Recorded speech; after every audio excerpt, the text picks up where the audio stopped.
looked at him and said, well, my films are like Surt's breath mints, 2 in 1. That's one answer I gave. And the second one was, in order to understand my films, you must follow the emotion. Because if you follow the buttermilk, you end up going to the dairy. I just thought that was a great quote too. Cut to 2021, I cannot believe I'm here in my favorite movie venue, about to discuss my all-time favorite film with the phenomenal singer-songwriter whose performance is the linchpin and pun 100% intended of this entire masterpiece. Give it up once again for Rebekah Del Rio.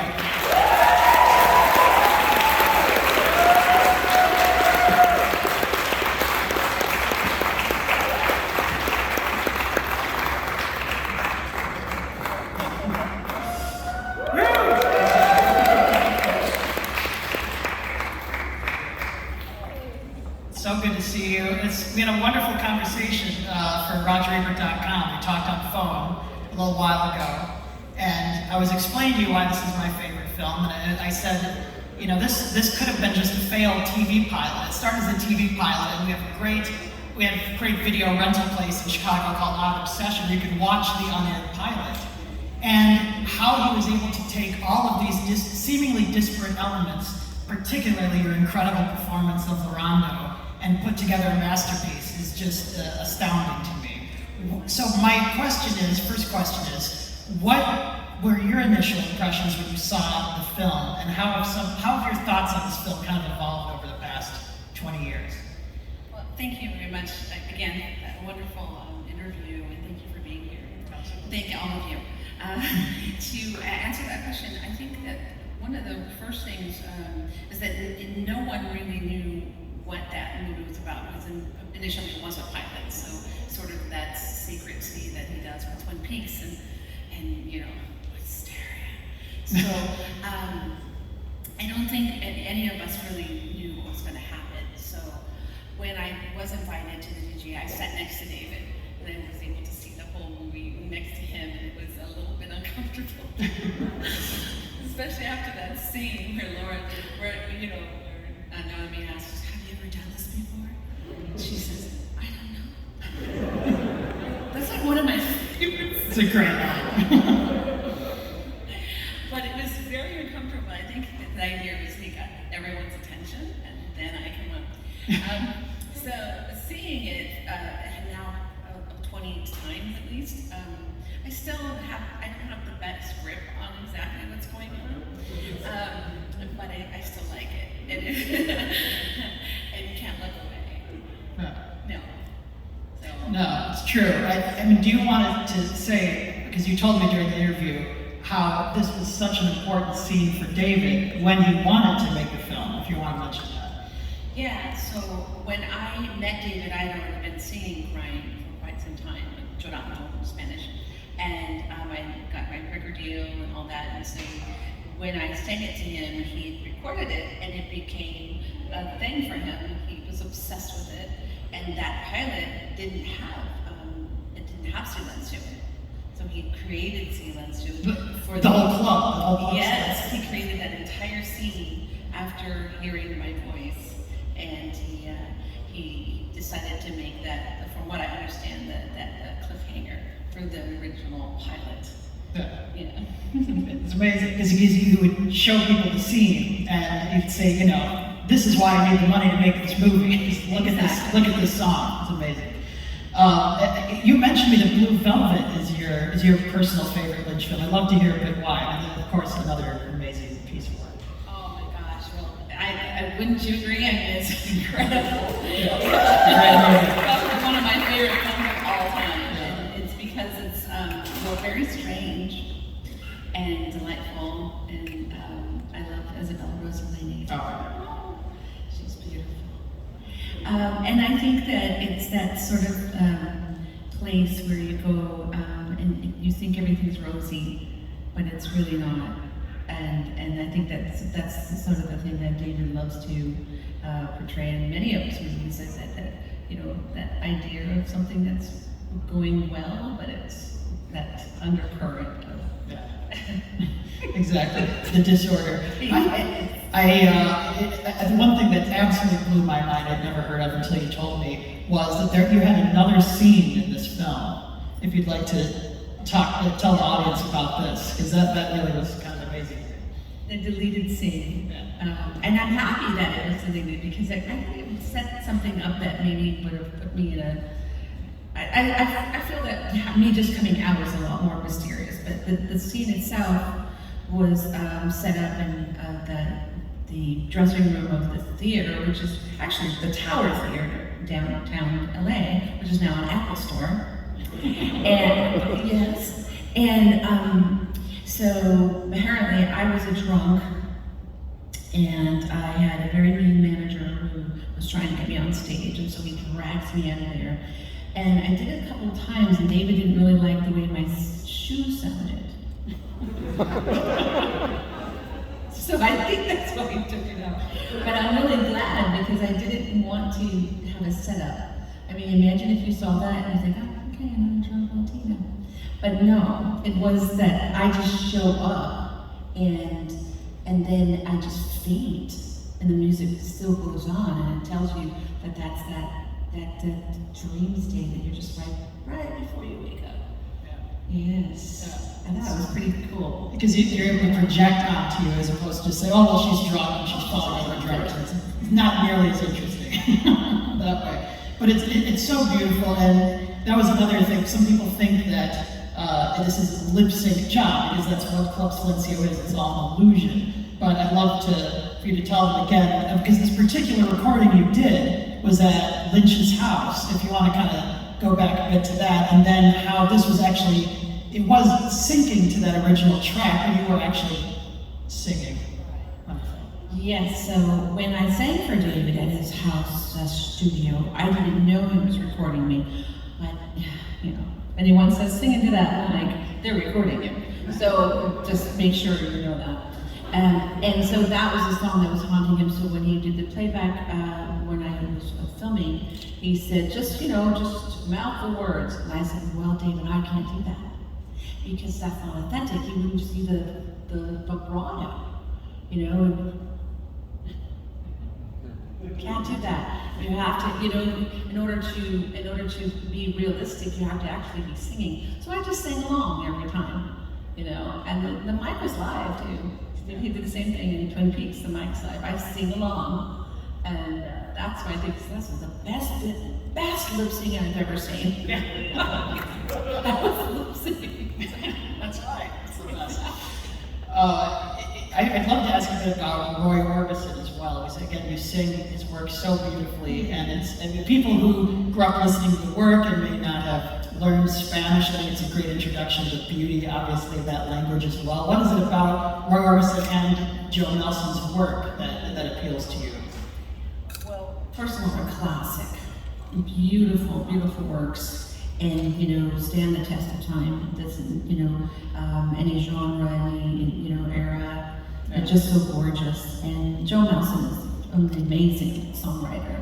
And Roy Orbison as well, an incredible interpreter of Joe's songs. Yeah.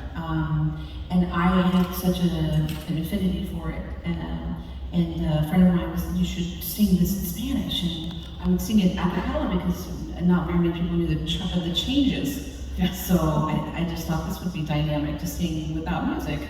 And then in Spanish, for me, it's even more, it's just deeper. And I remember that Barbara Rorison said it was as if the song was originally written in Spanish and then translated into English. And I have to say that the beautiful translation was made by Tanya Sanz. She's an amazing singer-songwriter from Venezuela. Yeah, it's an amazing translation that she did. And I think you said too that it was the death of Selena, I think you said. That was what was the impetus to create a song that would be in Spanish in a way of almost honoring her, which I thought was really moving. It's amazing to see this film, you know, 20 years later. I mean, what are some of the most interesting feedback you've gotten from people who've been moved by, particularly your performance in the film? Well, David likes to call it traction, Rebekah.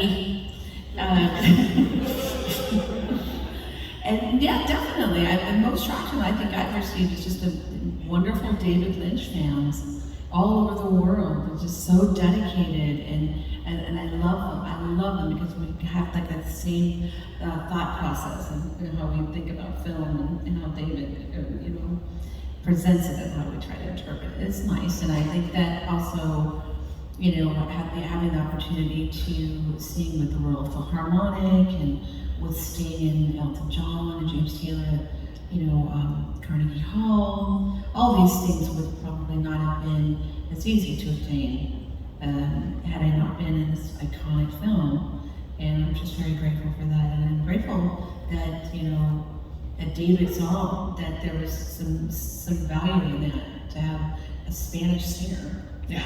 It's really broadens the demographics, right? So, and again, in Twin Peaks, one more time. Yeah, and if you have not seen Twin Peaks: The Return, it's just the macro version of Mulholland Drive. I think it's just Lynch's magnum opus. And again, that performance, you said, that the Bang Bang Bar, the Roadhouse, was very eerily like Club Silencio to you. It's amazing. All right, I could talk for hours. We should get to some audience questions here. We get one from Noah Alvarez, who says, how long did it take to film the Silencio scene? Oh, thank you, Noah. I'm not sure if you're here, but thank you so much for the question. Well, I was at the tower at about 4:30 in the morning for makeup and hair, and then Gino Silva, who plays Cookie, and also the gentleman who introduces me and wears a red zoot suit. Yeah. He came to my trailer and he gave me a couple of ideas that he had to introduce me. And then there was maybe some delay. I think I was out of costume maybe by 5 p.m. But I think the initial, just the recording of it, or the taping of it, filming, maybe 5 or 6 times falling down, and that was that. So I think initially probably like an hour. Yeah. Maybe, but all the setup, Yeah. it's a tough job, and I got a very deep respect for actors that day, because I couldn't do that every day. 4:30 in the morning, and then learn lines. All the bruises on your legs from falling. Oh, that, I did that. Wow. There's from Booker, says, did Lynch's creative process change from Mulholland Drive to working with him on The Return? That's interesting. Was it a similar approach, do you think? I'm not exactly sure to put my finger on what David's creative process is. I just know that every time I have worked with him, it's been beautiful and delightful. And he's very, very nice. Very, he just says, do what you do, Rebekah. I never really get, any kind of direction so much, except for when I fainted the first time. Just said, close your legs.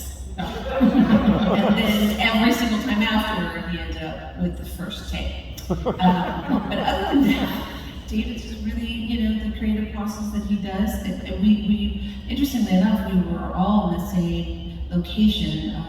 The different bands, Julie and Trent and myself and James, and it was just one day. Everybody, come camera ready. That's right. You found that amazing dress that looks like it was made in the Red Room, but you just found it last minute. Last minute. Yeah. Duncan asks, what was your favorite memory from working with David? Any moments from your experience that stick out for you? Thanks. Oh, thank you, Duncan. I think, one of my favorite memories, I think, working with him was when, after I sang for him, he said, ding dang, Rebekah Del Rio, that was aces. That's his favorite. I think that's my favorite. Yeah. Definitely. No, it is. Cleo, this is, I like this one. What does the film mean to you? Love you. Cleo. Thank you. Well, the film, you mean like what's my interpretation of it? Or what does it mean to me? Okay. Well, I think that it's what David likes to call a love story in the city of dreams. I call it a nightmare. And, you know, nightmare, poor girl. I think it's just, I think it's sad, you know, it's true that people go to Hollywood to try to make it, and they'll do anything to do that, and that so many people don't. I never went to Hollywood to make it. I made it. But I see that every day living in LA. I see how people really try, and it makes me sad. And this movie literally just tells you exactly how it really happens. It's so sad. That's what the movie means to me. It's just like,